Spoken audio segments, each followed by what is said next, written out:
When did you start doing these epically later videos? Like, how did the name even come about? Was it like the blog first, or was Yeah, it's the blog like way first. The name was just from like the skate tour we were on, and we were saying like epic ironically a lot, and then somehow ended up with the word later. Just made it up, and so for some reason the whole trip we were like saying that. So then when I was making my blog, was like trying to guess like URLs that were still available, and I just like typed that one in and it worked. And then Vice was starting VBS. They were like, "Do you want to start a skate show?" And then when it came time to name it, I couldn't think of anything. And then finally my boss at the time was like, "Well, unless you can think of something better, we're calling it Epically Later." Was there anything that like you learned, or you think that's going to be like shocking to people, like that might have been revealed in the Koston show?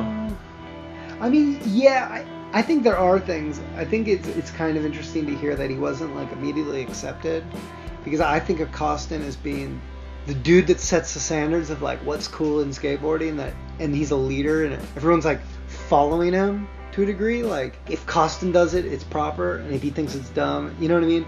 And so it was interesting to hear that a lot of guys didn't want to think he was cool. And then after a couple video parts, everyone kind of goes like, "Nah, never mind, he's the best."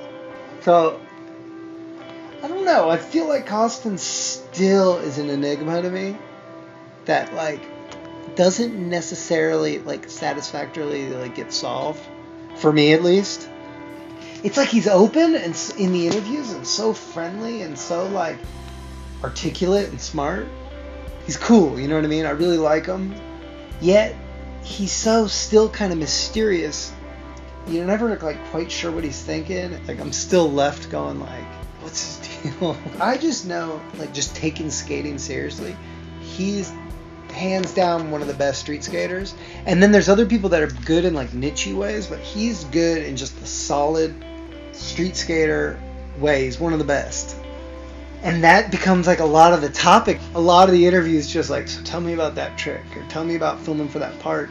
It's like trying to figure out like if things are ever hard for him. Koston just lands and it just looks like so fresh and easy.